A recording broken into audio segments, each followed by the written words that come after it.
is the place where faith meets caregiving, and caregivers find strength to keep going, keep pushing, keep loving, and keep caring.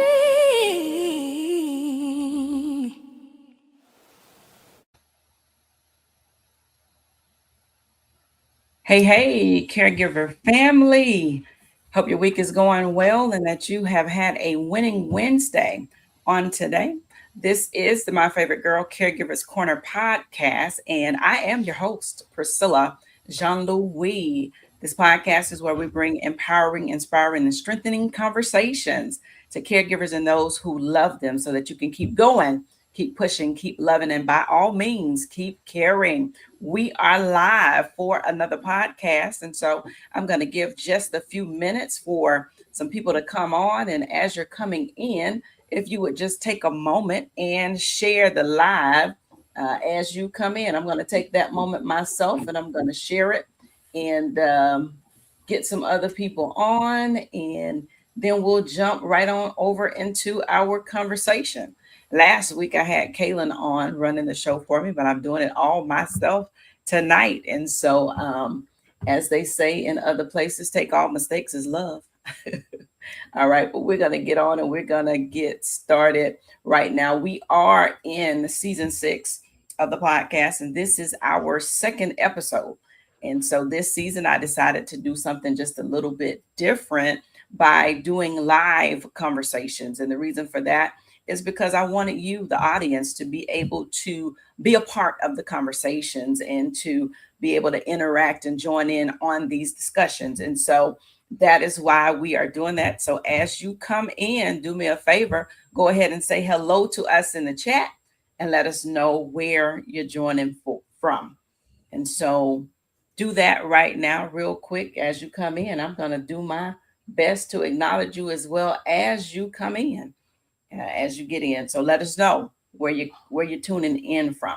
And do me a favor and go ahead, like, follow, subscribe. If you're looking at it on YouTube, subscribe. If you're looking at it on Facebook, go ahead and like it.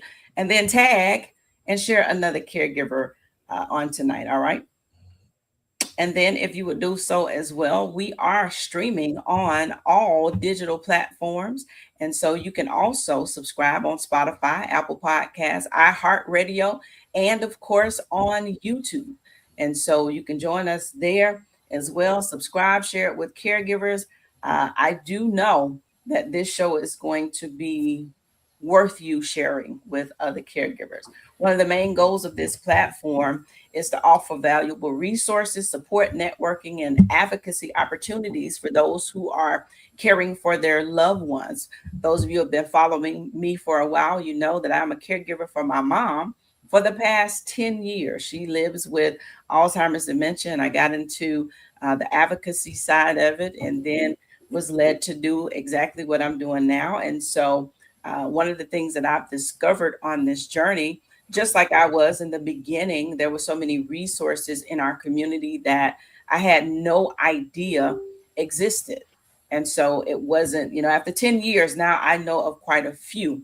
And I have persons that will contact me all the time to ask different questions and what have you. So one of the things that I do want to be able to do is to provide these same resources to others, some that are brand new on the journey and have no idea, and just some who have questions. Now, I will say this, for those that are not in our local community, some of these may not. It's always great information, and I'll say it as a friend of mine said earlier when she shared the post. You may not have it in your area, but these are things to look for and see if maybe you can start in your area. So listening to it is definitely something that I think is worthwhile, whether you have the organizations in your community or not. You have the opportunity to see what's going on and then see how you too can get it started. So by all means, share it.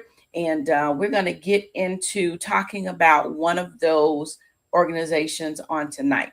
And the great thing about a lot of these is the fact that they're free.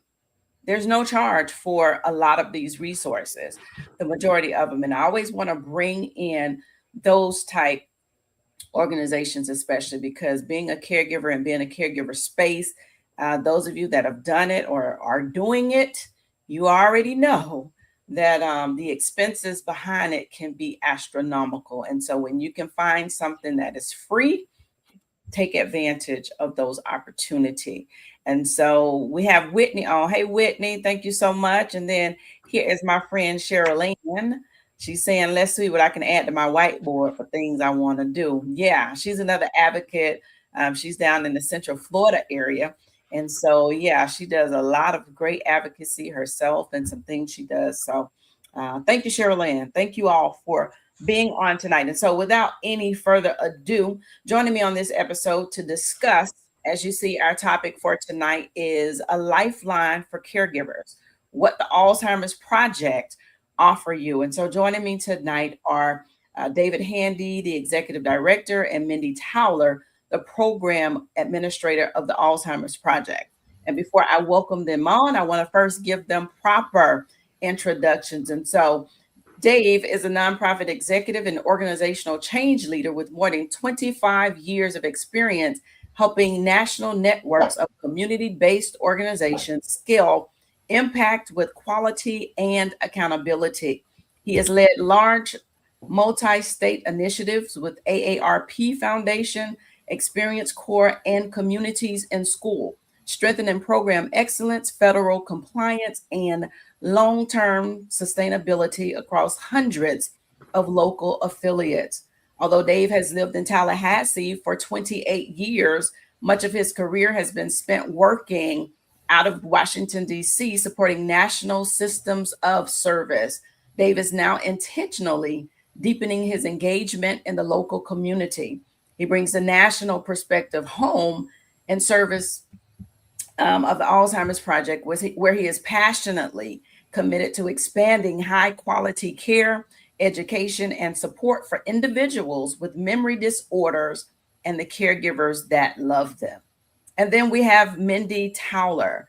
She began her journey with the Alzheimer's Project in 2015 as an AmeriCorps volunteer. Now, listen, I thought this was actually amazing. She started as a volunteer. Since then, she has served in a variety of roles within the organization, including part-time respite site coordinator, respite program and volunteer coordinator, full-time case manager, and rural county case manager and outreach coordinator. She currently serves as the program director for the Alzheimer's Project. How amazing is that? From volunteer to now, the program director. I love that. In her current role, Mindy oversees program operations while also providing education, support, and guidance to individuals and families throughout the Big Bend region. She earned a Bachelor of Social Work from Florida State University, Go Noles, and is currently pursuing her Master of Social Work through the Florida State University College of Social Work with an anticipated graduation date of May 2nd, 2026. Congratulations to you, Mindy. That means she graduates, y'all, next Saturday. Next Saturday. Mindy is a certified dementia practitioner, has also held certifications as a positive approach to care, certified independent trainer, and powerful tools for caregivers class leader and master trainer. She is deeply passionate about supporting individuals and families with all forms of dementia and is committed to helping caregivers navigate the journey with compassion, education, and practical support. Outside of work, Mindy enjoys spending time with her daughter and dogs. While she has always loved the beach, she has recently found herself increasingly drawn to the mountains. Hey, would you all do me a favor now and help me to welcome Dave and Mindy to the podcast? Welcome you all. Thank you. Thank you very much. Awesome. All right. So we're just going to jump into the conversation right now. And so I'm just going to ask for those who may not know about the Alzheimer's Project. I'm finding out that there are quite a few people here in our local community who have no idea that the Alzheimer's Project exists. And so if you would tell us what the Alzheimer's Project is and what's the heart behind the mission of the project.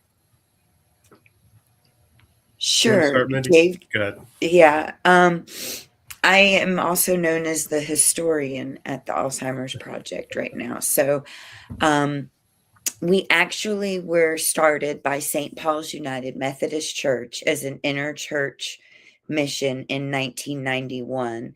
And St. Paul's quickly realized that there was a much greater need. And so they formed what we are now, formed the org 5013C that we are today.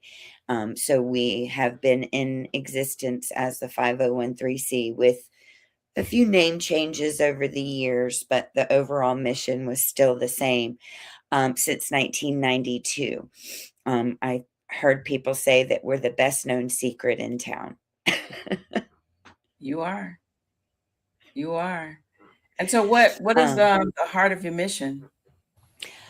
To provide comfort and support and education to families that are dealing with all sorts of dementia. And as Dave likes to add, and I love it, is so that no one faces this journey alone. Yeah, because a journey, it is a journey. It definitely is. And so I know I myself, in the beginning, when I found out about you all, I did take advantage of the services as well. And so we don't want to keep it a secret anymore. So for those who are not aware of what the Alzheimer's Project is, that's why we're here tonight. So we do hope that you will find this information extremely helpful. And not only that, but you will utilize these services. And so, Dave, I know that you have only been the executive director at the project for the last 3 months. So coming in as the new executive director, or, just being the newest one there in that role, how are you carrying that mission forward while also bringing forth fresh vision? So the community that we live in is amazing. And I think what we're learning is the people that care about individuals and families who are dealing with memory disorders are willing to step up to the plate. So for me, the vision and mission, well, let me back up one step and say there are 4 main services that we provide, and they're all free. The main one is really caregiving through, sorry, my computer wants to reboot. Not right now. The main one we provide is our social clubs, which is also called our day respite programs for individuals with any type of memory disorder. We offer those at 4 locations currently in Tallahassee and 1 in Wakulla, and we're expecting to add 2 in the coming months. And the intent of that is to provide memory disorder friendly environments for individuals to stay stimulated and connected and socially engaged and physically active. We have dance, we have music therapy, chair dance, sorry. Chair music exercise. therapy, which is really, music therapy is my favorite part. But it's a structured day. It's intended to be engaging. It's not a parking lot. It's intended to be dementia friendly and stimulating to help hopefully slow down the progression of the disease. So there's the respite daycare. For families who have a military connection, we're able to provide a volunteer. We have about 20 slots available. A volunteer can go in the home for up to 40 hours a month to provide respite. And both of the ideas of the respite is that we're able to take good care of the individual who's dealing with the memory disorder so that the family, the caregiver, get a break, that they can breathe, they can take a nap, they can shower, they can do things they can't predictably do when they're actively caregiving. You know from your own experience that your days are unpredictable when you're actively caregiving. A third thing we do is education, that we want to make sure we're providing information to people so that they know about our services and they know about connections to other community resources. And the fourth thing that we're able to do is we provide support groups for caregivers. Right now, we've got 8 support groups in Tallahassee. They're facilitated by master's level individuals, and the intent is to share resources to confirm you're not going through this alone, and that there are tactics that people can share about how to manage what they're dealing with. So for me, the heart is spending time face to face with an individual with the memory disorder, understanding the humanity that is there, even though the memory is not clear, even though the thinking is not always clear, there's a human being that deserves our love and care. And also to understand how stressful it is for caregivers, that it is incredible. It's emotional strain. It's socially isolating. It can be a physical and financial strain. And we want to be part of the community solution, wrapping the support around and letting folks know. I think about the phrase, "It takes a village to raise a child." I think it takes a village to help take care of somebody with, and really in any stage in life. And what we try to do is help activate that village. Let's be a village around the people who need the support and care. And I think that's really good, especially when you talk about and as I stated, I took advantage of these services. And so Yeah. at one point, I'm not sure if you all still have it, but you had the Lifesaver program. I think that may be discontinued, but with the Lifesaver program, I took advantage of that. And that's really a good side of it. That was where, you had the monitor where if by chance they were to walk off, you have the monitor that's on them, and so it's tracked. I think it was tracked by the sheriff's department, and so we took advantage of that. That kind of then for my mom, it was great for your program, but for my mom, she cut it off the very first time she cut the band off, but It happens.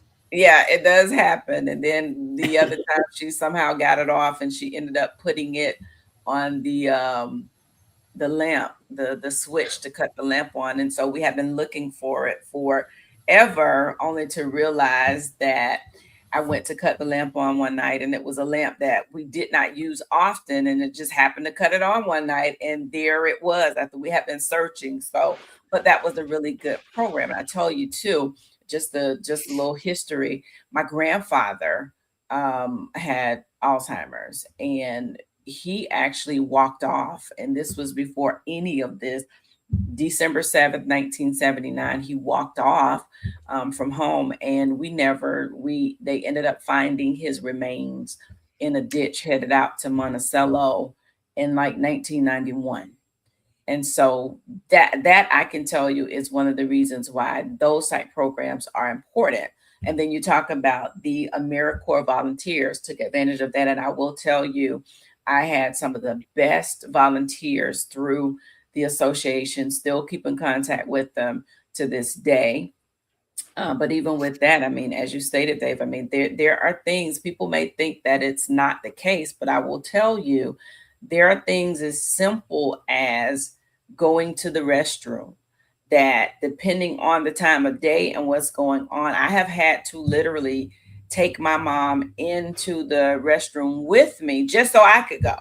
Take her in there, shut the door. And so things that people may not think about that are important, they are. And so these volunteers, they do, it makes a lot of difference. And so great to hear, all of that. We're going to get more into the, the respite further down, but just as someone who has utilized the services, when I found out, I will tell you, those of you that are listening in, that it is a great opportunity. And I'm going to keep reiterating as well. Free is always great. When you have someone, it's not out of pocket. And so this is a great, it was a secret until tonight. So I want you all to tag, share, especially if you are in the Leon County and surrounding areas. And let me ask that question as well. I know we're here in Leon. What areas outside of Leon do you all also serve with the Alzheimer's Project?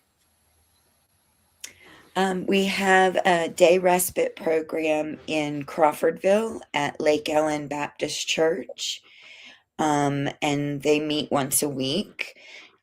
So we have that, and we are restarting our caregiver support group on Mondays in Jefferson County. Okay. And anybody that has a loved one with memory disorders, they can take part in these support groups. Yes, ma'am. There's also a caregiver support group. I'm not sure who is facilitating it. It may be a past caregiver, but I know in Wakulla County there is also a support group that meets on the second Saturday at the library. Okay.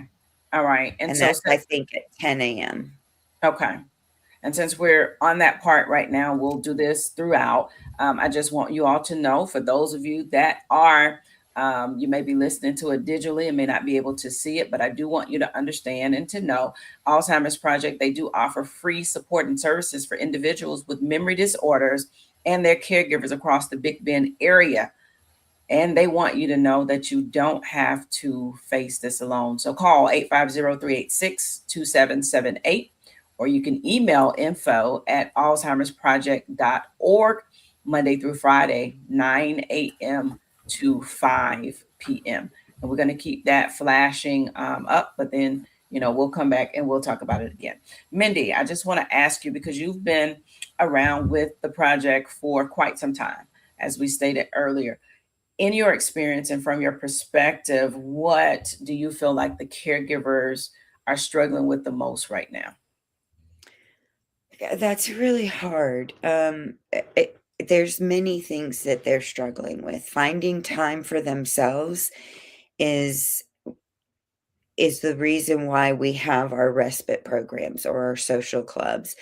And that has always been, I think, my true heart, is providing that respite care for families, because I have seen a stressed out caregiver, finding our services, and after, a few weeks or a few months of getting that continuous break on a certain day of the week for 6 hours, and knowing that their loved one is, safe and cared for, to see the stress start to reduce each week because they're able to care for themselves, to me is huge, because that so many times they focus on their loved one's health and well-being that they forget about their own, and then there's a crisis.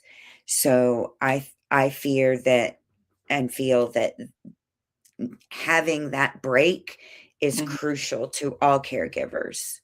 Okay, because that was going to be my another question. I was going to come after subsequent question, because I wanted to know, again, you've seen it all, I'm sure, in these years, and so you can actually see the difference that I do. you have, and yeah, because when you're drained and you're tired, and sometimes that's really all you need. You just need that moment to be able to breathe, that moment Yep. to be able to, because you're in it.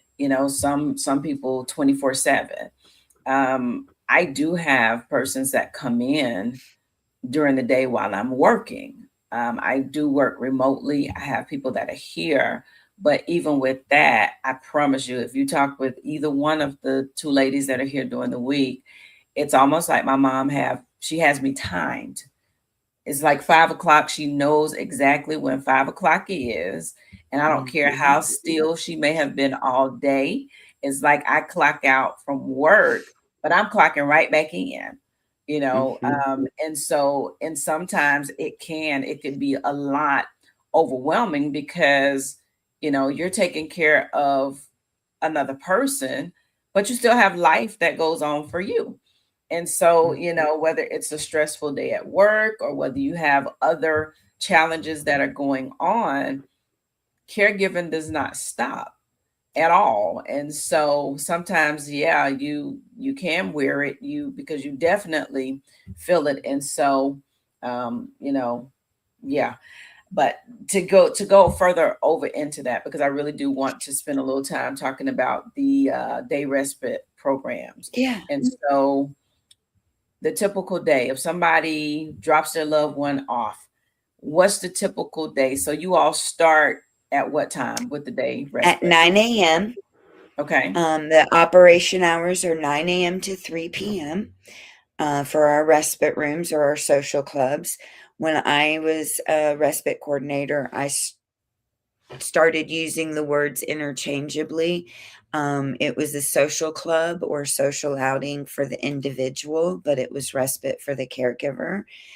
The individuals were not clients; they were my guests or my friends at social club, as a social worker, person centered verbiage is very important so that they feel empowered. So that has always been my focus. So they run from 9 to 3. Usually the first hour is kind of a trickle in, so it's more of a casual, laid back. We always provide water and a light snack, some sort of engaging activity, crossword puzzles, coloring pages, word searches, newspaper clippings, whatever that coordinator is providing for that morning warm up activity. And then there's usually, and each site is scheduled slightly different based on the outside exercise and music therapy and pet therapy that come in. So, but there's games. Bingo is usually a big hit. Sometimes not. We have had a room that I heard in the last couple of months was playing blackjack. So you never know. We roll with it. We go with the flow. But arts and crafts, music therapy is huge because music is the last thing that anyone loses in their journey of life. And I have witnessed individuals who would be basically nonverbal, but a familiar song that they love and know in their heart, they will sing every word. Wow. And it gives me chills to think about it and remember those individuals. So yeah, it's just about every 30, 45 minutes, the activities are changing, so that they're constantly stimulated and engaged, because idle time is when behaviors start occurring. Oh, Because yes. they Oh, need yes. a purpose. They need something to feel like they still contribute. Yeah. So we have And so, each respite room has a site coordinator that's trained and supported by us. We have a certified nursing assistant to help out with some basic hygiene types of things. And we have enough volunteers that generally it's no more than 3 of our guests per one of our staff or volunteers. We try to maintain that ratio so that we can provide that kind of individualized attention and make sure that what we're doing maps to where their energy level is, and we're kind of trying to align our support to what's needed by the individual. okay, very good. Now let me ask this question.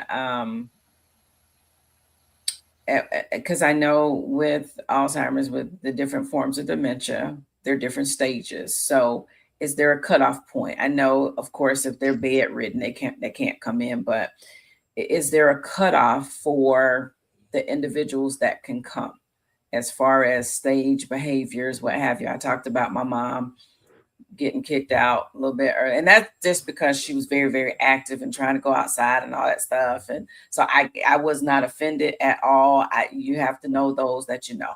And so I wasn't offended. But, for those who may be considering, because of course you wouldn't want them to come and be turned away. So to know early is to know. And so is there a certain stage or point where they couldn't come in and take part of the respite or the social club? Sure. Uh-oh. Our You're process muted. begins with an intake assessment, and what we try to do is understand if they're early to mid stage with memory loss, then that's our sweet spot. That's when we're best able to help engage, connect, and serve them. At a certain point from mid stage beyond, then it may be beyond our parameters and might need more clinical support. Mindy, what would you add to that? Yeah, it's as they progress in the journey, then we would, of course, offer resources to other services to help them. But as they need more one-on-one, if it's no longer a quick assistance in the restroom, for example, and it takes, 15 minutes to help them get cleaned up every time or longer, then that's 15 minutes that CNA is not available to help someone else. So when they require too much one-on-one assistance, is when we start to go, okay, is this really the right fit? Okay. If they become a major fall risk, with mobility, we do try to find ways around that first. And we work with families, and it really is kind of a case by case scenario, because each individual is different. Okay. And then the other thing, I lost my train of thought. I'll come back to it. Sorry, it's live. No problem. I understand it, and that's great information. And so let me ask this as far as with that. So what about with the volunteers that would go into the homes? And so they may not be able to go to the day respite, but at what point would the volunteers not be able to go into the homes and assist? Very similar, because our volunteers going into the home are mainly companions. They can prepare a light meal or a snack if it's during a meal time, but they're not to assist with medications, and we don't do medications in our respite room either. Just to backtrack, they don't assist with medications or bathing or toileting. They're strictly companions. Okay. So if, say the loved one is able to put on a clean Depends before leaving the home, and the volunteer arrives and they know that their loved one is good for 4 to 5 hours while the volunteer is there, then no problem. You're good to go. We can still offer the service. Okay. And that's pretty much across the board, actually, what I'm finding with a lot of volunteers, through the Yes, organization ma'am. of liability, right? And so, Exactly. we will iterate that again to those who may be listening and who may be interested in the services. They cannot administer medication. So if your loved one needs medication and they want to go, then you will have to give them that medication before they get there. But, everything else, if they can take part in it, it's definitely worth doing that. And so when it comes to the Alzheimer's Project in general, but also specific with the respite, what and why are community partnerships so important? How does these partnerships, how can we as community come together to help the Alzheimer's Project in the work and the mission that you all are doing? That's a great question, Priscilla. And I think, first of all, you've been a great partner by even allowing us to come on. I think getting the word out, making sure that we're no longer the best kept secret in Tallahassee. So partners and sharing with your network that we're a free resource, that we're available to everybody. And we were talking earlier about where we currently are. If you're anywhere in the Big Bend region and you need a resource like us, please call us, because we need to demonstrate to our funders what the need is. We rely on our faith-based institutions, our partnerships with churches and synagogues, and the space that we have right now is donated space. It's multi-purpose rooms that our partners are allowing us to use. So we provide the staff, but we love help with recruiting volunteers. I think the ideal site for us is where we have people from the community who come in as volunteers, people from the community who come in as guests. We have financial support from partners in the community. And then if possible, we can hire the staff from within community. It should all be local, because we want an individual, a guest, to come into the room and say, this is my community. This is where I belong. So in terms of what we look for in partnership, we're always looking for volunteers and funders, but there's a lot of ways to partner, just making sure other folks know about us. We've had folks come into our office and say, my neighbor really needs help. Can you help? And we provide what information we can. So, I think having a community around us of support, having a network to get the word out. We have our educational conference coming up in June, on June 20th. We'll talk more about that in a minute, but that's free. So we look to our partners to help get the word out, because we want to educate folks about what's available. We want to educate folks about what we're finding is successful in terms of ways to care for individuals with memory disorders. So, there's a lot of ways to contribute beyond financially. We certainly love the financial contributions like every nonprofit does, but there's so much more to building community than just the money, right? It's having people that stand with you for the journey as an organization, as we stand with our caregivers through their own journeys. Okay. And so when you say with the respite programs, you all, as you stated earlier, you provide the CNA, you provide, Yes.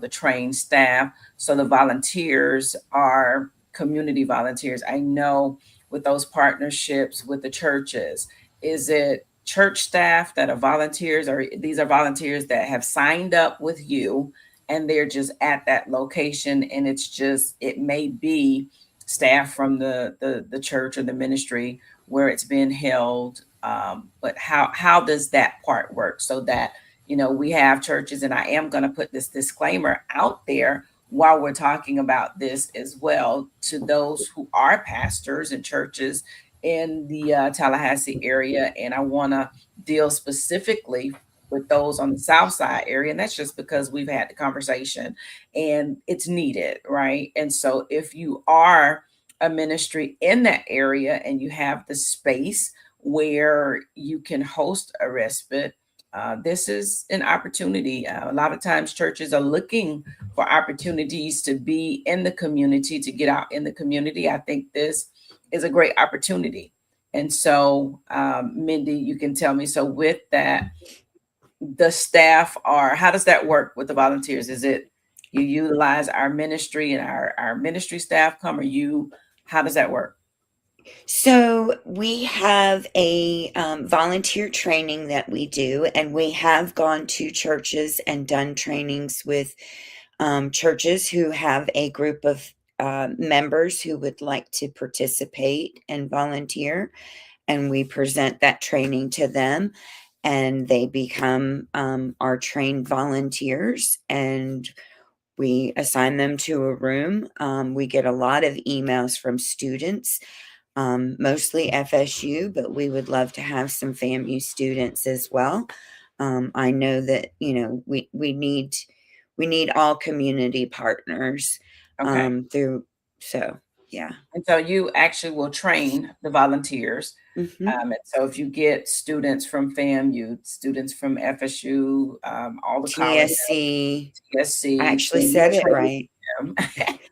I know, because I was stuck on TCC as well. So I'm a yeah, local. I graduated from the other school, right? right, right. And so you train them, and then whenever a facility, if you partner with a ministry or what have you, then those volunteers that you've trained, they are the ones who will then go and be a part of that particular respite. Am I correct? Yes, ma'am. Yeah, Okay. or they can volunteer in any of our respite rooms. It doesn't have to be that particular church. Okay. Um, they can volunteer if that is where they're the most comfortable and that is where we need them most, then I'm all for that. And I Yeah. just I want to iterate that, because you may have ministries that are saying, you know what, we've been wanting to get in the community, we've been wanting to do something in the community, and they may have that question of whether or not, okay, if you utilize our facility, then do we have to also provide the staff? That's why I'm asking that question. Not Okay. So, necessarily, no. okay. A prime example for that is when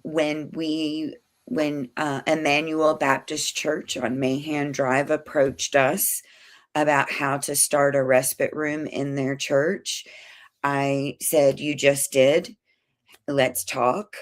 Um, and then, so we made all the arrangements, and that is one of the churches that we went into and did a training with some church members that wanted to get it started, and they were with us for a good year. And then we got, lives change, influx of Right. students come in. So it is constantly revolving, but at least that first year to get us established with the community is key. Okay. All right, that sounds good. And let me ask this question as well, or make this statement, because I want people to fully understand when they listen, or they can always call and ask the additional questions. But since we're talking about it, when that partnership is made with, and I know most of it you like to, from my understanding, partner with ministries, those that have. So, what types of what types of facility should it be? I mean, they should have what in their facility before, if they say we want a partner, but you don't have a kitchen. Is a kitchen absolutely necessary for you No, to be a partner? Okay, so you no, don't have a to have a kitchen kitchen. is not absolutely necessary. Okay, so Um, what's necessary so we know? the necessary would be a room large enough to house 12 to 17 guests plus volunteers. So, it's got to be a good sized room to be able to accommodate that. Near restrooms so that our CNA has access to the restrooms with our guests. Obviously, accessibility, Mhm. minimal stairs in case they've got a walker or a wheelchair. Because especially as they progress, they will start, using devices to help them move about. And in the summer, air conditioning, please. All righty. Yes, please, because it gets really hot here in Florida. Now, I will say this as well, for those who are considering, I do hope that there are some pastors and some leaders who will at least hear this and say, you know what, I think that this is something that we can do, because the reality of it is this is community. This is a part of ministry as well. Whether we understand it, know it or not, I think I don't know if there is a ministry that has not been touched by someone who has a memory disorder. Some of it you may not even know at the moment, because Right. we are still trying to educate the community as well on what dementia looks like, there are different forms of dementia. And so what may be looked at as one thing, it very well could be that. So I think ministries as well, we get touched by it. And so we also need to be able to have some things in place or some opportunities available, because that falls up under the realm of ministry as well. Now, when you partner, let's just so we understand, it's a partnership. And so, you know, you're not going to get any funds, not that I'm aware of, to do this. It's just you saying, you know what, we're partnering with you all because the need is here. You may have members in your congregation or parishioners in your congregation who, you see this, and that's a way that you can help those that are part of your ministry. It's a way for you to also help and to be an extended arm as well. And all of this, I would dare to say and know, is biblical. Okay. And so if that opportunity is there, you've been saying, we want to get in the community, we want to do more for the community. Here is your opportunity to do that. And you don't have to agree to do it 5 days a week. We do understand that electricity is what it is. But if you can say, hey, our ministry can host respite 1 day a week or 2 days a week, I am sure that whatever you can offer, it would be a great help to the Alzheimer's project. And so that is what we're looking at. And it only helps to expand a need that I believe, just from research. I do a lot of research. I'm connected to the Alzheimer's Association as well, and I speak with people, but just to know the statistics, right? This is only growing. It's not, at this point, it's not decreasing. It is only growing. It is only expanding. Florida happens to be the second largest state when it comes down to Alzheimer's, those that are living. You're talking about 580,000 people who are in the state of Florida who are living with Alzheimer's or another form of dementia. Yeah. We're only second to California. California is number one, and then there's Florida. And so the projections, if I often say, unless God heals, the projections are that that is only going to get worse. That number is only going to decrease. So I would dare to say that if you look around you right now, there's probably going to be a few people in your local churches who will need this type of assistance. And the assistance is, yes, it's for the person living with it, but it's more on this end for the caregiver, because caregivers need a break. I'm 10 years in. I promise you, I can tell you a whole lot about it. 10 years. And this is 10 years. Out of the 10, I also had my grandmother, and both of them living with dementia. And she was with us for almost 5 years. So, you're talking about almost 5 years with two people living with dementia. And so, yeah, I I can tell. remember that. Yeah, you were around, Mindy.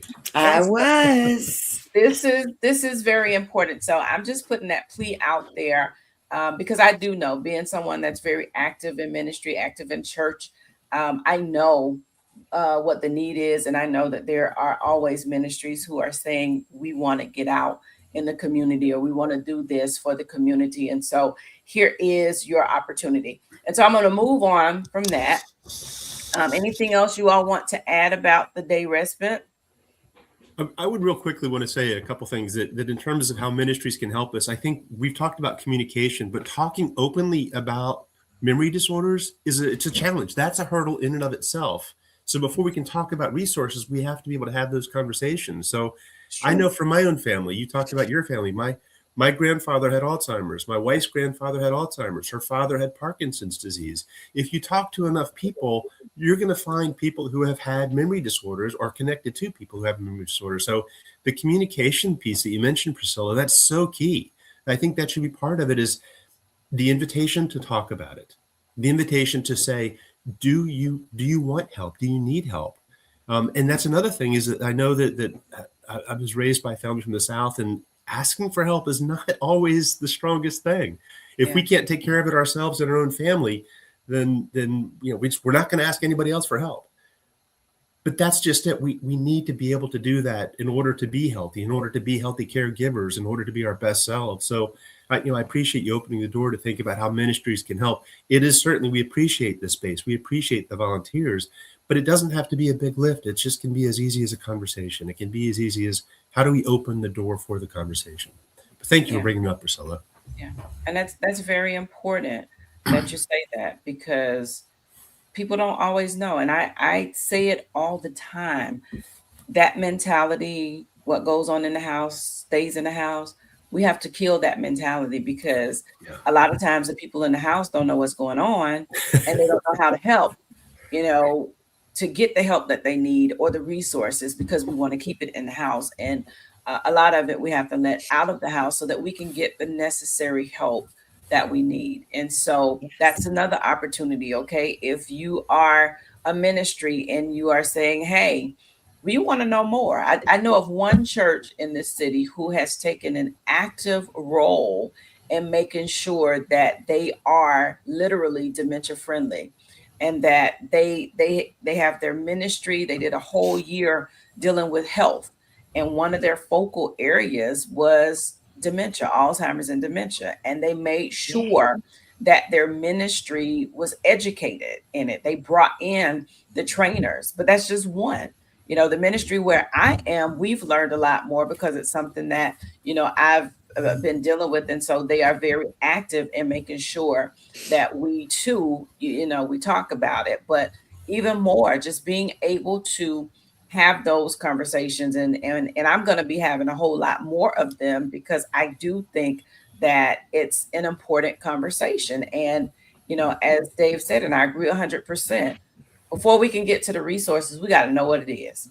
We have to know, how do we recognize it? And so those are some of the things that we're going to be talking about on the podcast as well, because people don't always know. They don't know that there are stages to dementia. And there are. And so all of those things we're going to discuss those. And so, ministries, again, if you are interested at all becoming a respite site, it's nothing strenuous that you have to do. All you have to do is allow them the usage of your facility. And it's a good usage. It's your way to be able to give back to the community. And as I often say, extended arms of God. This is what ministry is all about being able to be that extension of God. And how better than to be a community. Jesus was about community. He was always out in the community. He spent more time in the community than he did in the church. And that's just the reality. Okay. And so if you read your Bible, you'll see he was always going here. He spent some time there now, but he spent more time in the community, dealing with the community. And so I think that as ministries, we also have that same responsibility. So by all means, please do reach out. Again, 850-386-2778 or email info@alzheimersproject.org. They are open Monday through Friday, 9 a.m. to 5 p.m. Reach out and you can get even more information regarding that. And we're going to touch on one final area before we get ready to get off. I want to spend some time talking about the conference that they have coming up. I have attended this conference just about every year. And so the 41 years of annual Alzheimer's disease education training conference. And that is coming up on June 20th, 2026. I plan to be there. I'm going to pull up the flyer real quick so you all can have that information as well. But it is support and resources for caregivers of loved ones with Alzheimer's disease and other forms of dementia. And it is going to be held at FSU College of Medicine, 1115 West Call Street, Tallahassee, Florida. You can go on their website as well, www.alzheimersproject.org. You can go on my website up under the resource spot, and the flyer is there under the events. And if you click on that flyer, it'll take you to the registration, but registration is free. We're going to talk about this conference. So real quick, let's get into that. What and who is this conference designed for? It's a free conference. It's designed for caregivers of individuals who have memory disorders and for younger folks who are watching their parents age and anticipate this may be a need in their life.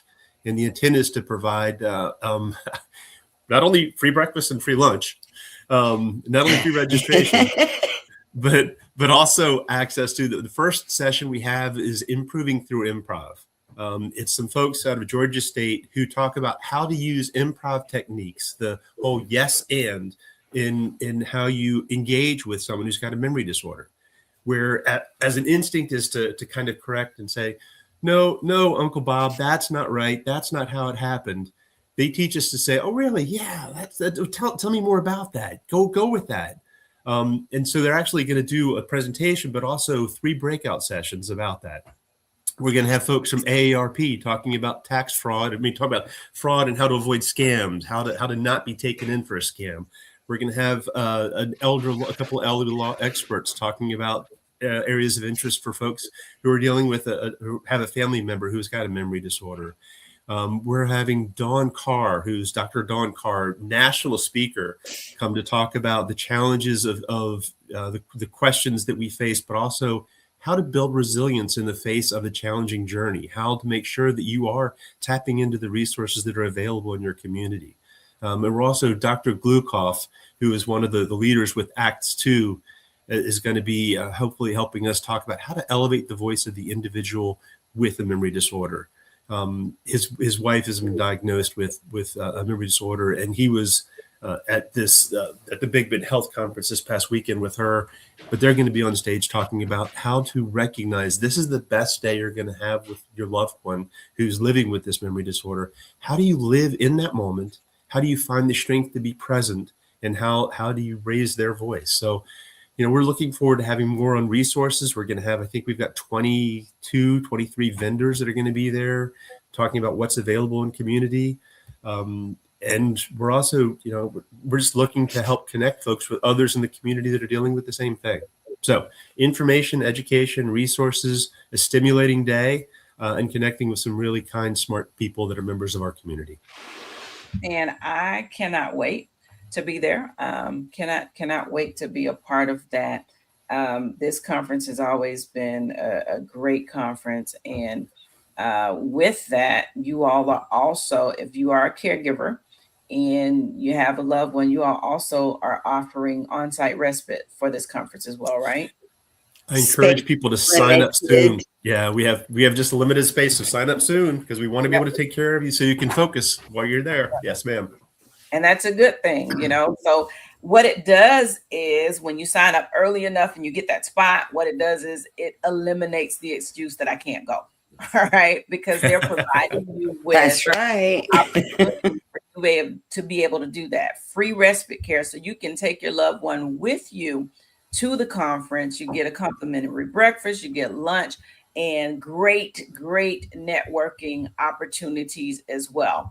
And so, you know, if you all would go ahead, I actually have a QR code. You can take a moment if you're looking on your computer anyway. There's a QR code up there as well that you can scan, and you can go ahead and register for the conference. Again, you can go to their website at www.alzheimersproject.org. You can go to my website, www.priscillajjohnlouis.com. You can go to the resource spot, the events, and it's on there. You can register there. And so you have an opportunity to be able to take full advantage of this. And the purpose behind it all, I think all of these organizations, myself, all of us that are doing this, the whole purpose is to make sure that you as a caregiver have the support that you need.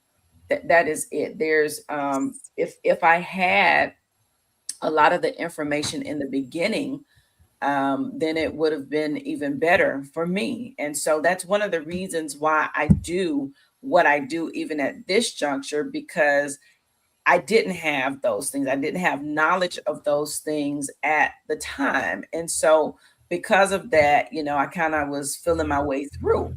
And so now that I have this information, it's important to me that because there are those that are coming behind you, whether we like it or not. And one other thing I want to touch on, even with what Dave was saying, the other side of this reality is this. What we're finding and seeing via research and different things that are going on, it's not just the older people that are aging that are coming down or being diagnosed rather with memory disorders. There are so many more cases of early onset dementia. And when we say early onset, meaning people 52. Exactly, that are being diagnosed, you know, 60 and up, but as young as 52. I've seen even younger than that. And so, Yes. and they are a lot more, some of them more than our elders. And so, all of this information is extremely important. And it's great that you can get it now and you have the resource. And I will say this, it may not be you right now. Okay. It may not be you right now, but that doesn't mean that it can't be you tomorrow. And so I would take advantage. I would rather have the information and have the knowledge and not need it than to Mhm. need it and not have it. And so, even though it may not be your situation, and I guarantee you, all of us know someone who has been impacted and affected by this disease, whether or not I think there's a saying, a quote that says either you know someone who has it, you've taken care of someone who has it, or you know somebody who's taken care of, or you yourself. You're going to fall up in there one way or the other. And so, we are grateful that the Alzheimer's Project is one of those great organizations in our community in the Big Bend area. And again, not just Tallahassee, if you're in a surrounding area and you feel like this is something, it doesn't just have to be churches in Tallahassee. As she stated earlier, there's a respite, there's a caregiver group. You're talking about Jefferson County, other counties. If you are in this vicinity, they serve you as well. And so feel free to reach out. Again, free support and services for individuals with memory disorders and their caregivers across the Big Bend. You don't have to face this alone. Call 850-386-2778 or email info@alzheimersproject.org, or you can visit them, their office of operation. Their hours are 9 a.m. to 5 p.m. Mindy, Dave, thank you all so very much for joining me on tonight and sharing this information with our audience. It will be valuable information. I know some may not be on, but they do go back and they listen. So it will be out there as well. And so thank you all for joining me. I do want to also put you all in mind. Remember, I do have a book that is out. It is the Hey Caregiver Devotional and Prayer Journal. It is out there. You can go to my website. It is available on the website. And then I also have a new release, a album release, and it is called Hey Caregiver. It is the Hey Caregiver Volume 1. And so you can go out there and listen to that. It's on Spotify, Apple Music. It's on all digital platforms. And I did that specifically for caregivers because sometimes you just need something yourself that you can hang on to. And so you can get the book. The book is a prayer and devotional. And those are the two things that have helped me to continue in this journey for the past 10 years. And so when I'm asked all the time, how do you do it? I do it because I pray, I read my word, and I do a lot of journaling. And that is what has helped me through. Also want to remind you all, wrong one, do want to remind you, go sign up for the conference. But then tomorrow evening, Acts 2 is having a free Facebook Live workshop as well, maximizing health and well-being for loved ones with dementia, with a special focus on palliative care. I promise you, this is another one that you do want to join. It is live. It'll be on live. It will be on their social media pages. I'll make sure that I share it as well. There is a registration. It's free. And that's just to get the workshop materials. And so you can email Tamika Norton Brown at TNorton, NORTON at FSU.edu for that information. But do please join them wherever you are. You don't have to be in Tallahassee. This is virtual. So you can join them tomorrow evening from 7 to 8:30 Eastern Standard Time.